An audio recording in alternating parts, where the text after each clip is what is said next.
Good. Hey, everyone. Welcome to the next bit on our IPCP module videos of why you should join the next pathway next February, the 27th. 27th, yeah. 7th, 2023. Good. So we just want to talk a little bit about how Identity Compass and the artificial intelligence brings an integral capacity to coaching. And we're going to have Jay talk us through how standard or traditional coaching works in the left-hand quadrants mainly, and how Identity Compass brings a more holistic, whole and integral approach to working with the client and also for you as a coach. So we're going to have a quick look at a slide and then Jay and I will have a conversation. So here we go, get ready. So this is the difference that makes the difference between subjectivity and objectivity. And it's massive in coaching because the whole field of coaching is basically grounded in the coach's and the client's subjectivity. So this is a game changer we're about to look at. Here we go. Good. So if we look at it, this is a map of the subjective or the inner experience and the objective or the outer experience of the individual, and as plural, as a collective, as part of a team, a group, a culture. Yeah. And so we're looking at the subjective and objective of the individual and the collective. If we look in the upper left quadrant, you'll see it's marked there in red. The inner experience of the coach counts for almost everything in conventional coaching. So that means that a coach not only has to be really well trained, but they've got to have gone through it themselves. And if they haven't gone through it themselves, they're going to find it really, really difficult to navigate contextually as well as subjectively the landscape they're taking the client through. Now, that plays out in stuff like high-performance sport where, hey, I'm not a Formula One driver, and nor do I need to be, in order to help another Formula One driver get their inner and outer game straight and right to be able to drive effectively to their potential. So currently coaching is grounded in the coach's map and the coachee's map. The coachee is bringing their subjectivity to here's the problem and here's what I want.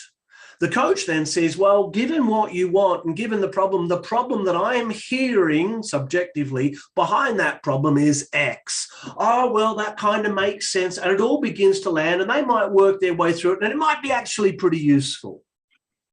Good. In the lower left, second person perspective, then they are co-creating a shared map. Firstly, a shared map of current understanding, and secondly, a shared map of difference. And that's as far as conventional coaching can go. So left-hand quadrants. Left-hand quadrants.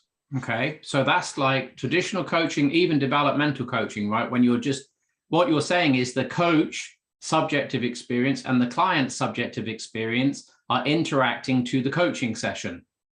Right. Good.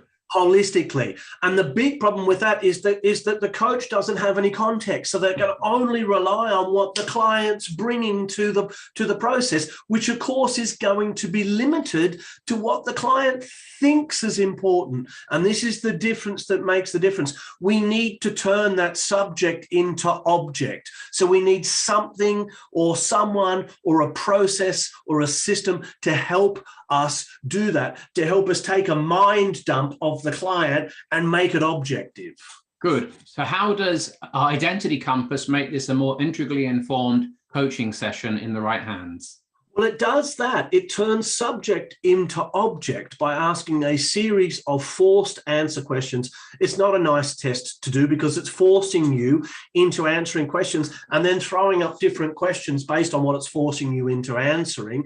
And so it's a forced answer test. So it feels like, well, neither of those are true, but it's taking you down a pathway where those small calculations start to play out in a big way in terms of your thinking pattern. It maps your thinking patterns in an objective, scientific, rational, logical way. Okay, and so what is a factual map aspect and what is the functional map aspect that we could have in a coaching session with Identity Compass supporting us? So the factual map is actually mapping out, given some scenarios in contexts. It uses the work context, but it's absolutely mapping cross-contextually. It's using the work context to map out thinking structures and place them out in a given way and shows how all of these thinking patterns interact with one another, and immediately helps you identify, using some AI technology, where the leverage point for the shift is for the client objectively. So that's the actual map. Even if the client doesn't see that subjectively, right? They don't remember. Mostly they don't. Mostly the client will go, I disagree with that, but we can even show where their disagreement's coming from given the map. We can show how they mismatch, and that disagreement's actually part of a mismatch, and we can tell that that's on behalf of self-care based on what we're seeing in the map. So we can real time actually feed back the patterns as they're occurring in the coaching session to wake the client up so that they can grab a hold of this and start to do the work to grow themselves up, to clean up the stuff they need to clean up so that they can begin to show up. So then we have a functional map that emerges out of the context. Yeah. Which is context. So two aspects to this. One, the functional map is still subjective within the client's mind. How things play out for them and how they connect them to what's going on in their inner experience is like guesswork.